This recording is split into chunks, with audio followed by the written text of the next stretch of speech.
अंगद कही जाऊं मैं पारा, जिय सन से कुछ फिरती बारा। जामवत कह तुम सब लायक, पठई कीमी सब ही कर नायक।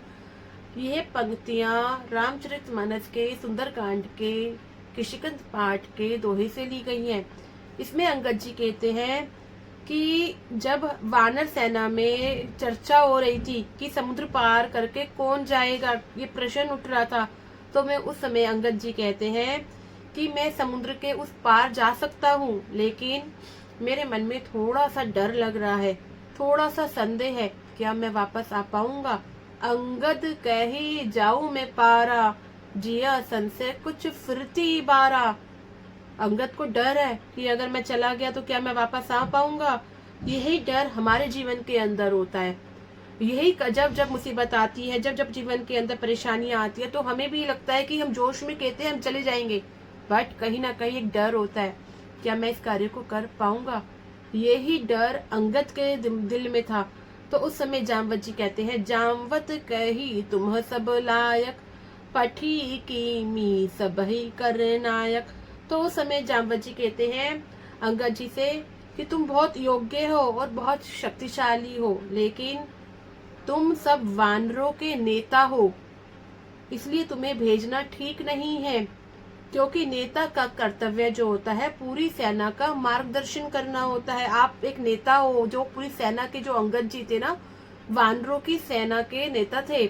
तो जो नेता होते हैं उनका कार्य होता है मार्गदर्शन करना। तो इसलिए हर व्यक्ति के लिए हर कार्य नहीं बना है, थोड़ा सब्र करो।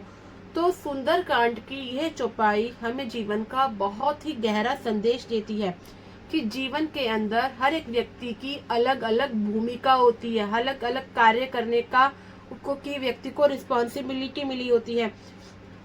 कभी कभी हमारे अंदर बहुत सारी शक्ति होती है, बट हम उस शक्ति को नहीं पहचान पाते, नहीं समझ पाते कि हमारा क्या कार्य है। जैसे अंगद जी के अंदर क्या शक्ति थी कि अपनी जितनी भी सेना है उसका मार्गदर्शन करना।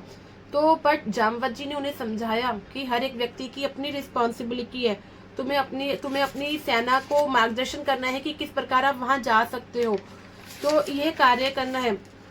तो जब व्यक्ति अपने जीवन के अंदर अपनी शक्ति को पहचान लेता है कि उसको जीवन में क्या करना है, तो वह जीवन के बड़े से बड़े समुद्र को, बड़ी से बड़ी कठिनाइयों को, बड़ी से बड़ी परेशानियों को पार कर जाता है।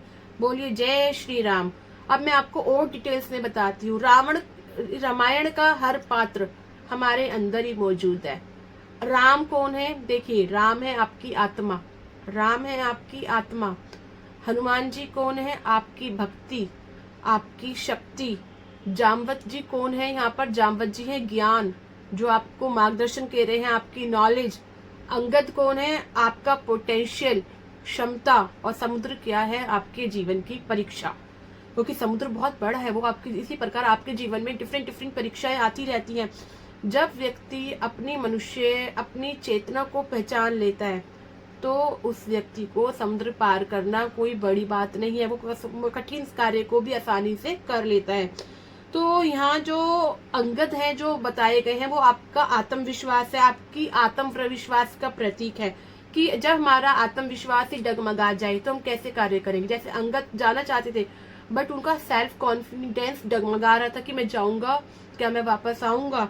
तो आपको अपना, अगर आप किसी कार्य को कर सकते हो तो आपको उस कार्य के लिए आत्मविश्वास होना चाहिए आपके अंदर कि हाँ मैं ये कार्य कर सकता हूँ। आपको डाउट नहीं होनी चाहिए उसमें। जब आप कहते हो मैं कोशिश तो कर सकता हूँ लेकिन पता नहीं मैं सफल हो पाऊंगा या नहीं, तो इसका मतलब भी आप के अंदर वो कैपेबिलिटी नहीं है। जब आपके अंदर वो कैपेबिलिटी होगी तो आप ये कहेंगे कि हाँ मैं ये कार्य कर सकता हूँ। और जीवन के अंदर जब जामवत जैसे गुरु मिल जाते हैं तो आपको अपनी चेतना का एहसास हो जाता है कि आपको क्या करना है।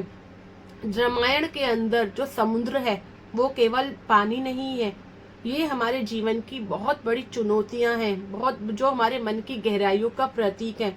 जब हम अपने जीवन के अंदर लक्ष्य तक पहुंचने के लिए बहुत सारे डर, आत्मविश्वास की कमी, इन सब से ऊपर चले जाते हैं, तो हम इस समुद्र को पार कर जाते हैं।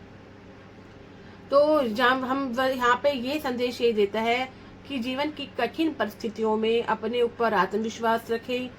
हर व्यक्ति के लिए हर एक कार्य दिया गया है, हर एक व्यक्ति की एक अपनी जिम्मेदारी है।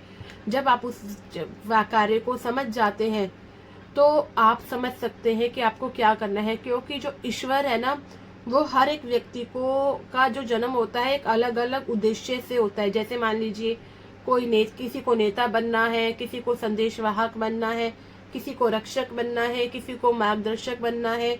तो जब आप अपनी लाइफ का पर्पस जान जाओगे कि आपकी लाइफ का पर्पस क्या है, तो आप देखो आप जीवन में सफल हो जाओगे। यही जीवन की सबसे बड़ी सीख देता है हमें सुंदरकांड। अगर आप इन पंक्तियों को ध्यान से समझते हैं, सुनते हैं सब और अपने जीवन में अप्लाई करते हैं, यह चौपाई हमें 4 बातें सिखाती है कि हमें अपने जीवन की शक्ति को पहचानना है। अपने मन में जो भी अगर किसी प्रकार का डाउट है, किसी भी कार्य को करने से पहले उस डाउट को हटा देना है या उस डाउट पर विजय पानी है। कुछ कमी है तो आप सीखो, नई चीजें सीखो, अपने अंदर वो विश्वास लाओ कि yes you can do it. आपको जीवन में अपने गुरु के महत्व को समझो कि आपको जो सही गाइड कर रहा है वो कौन व्यक्ति है, क्योंकि हर एक व्यक्ति का उद्देश्य अलग है। जब आपको पता चल जाएगा कि आपके जीवन का उद्देश्य क्या है, तो आप देखिएगा आप अपने जीवन में सफल होते चले जाएंगे।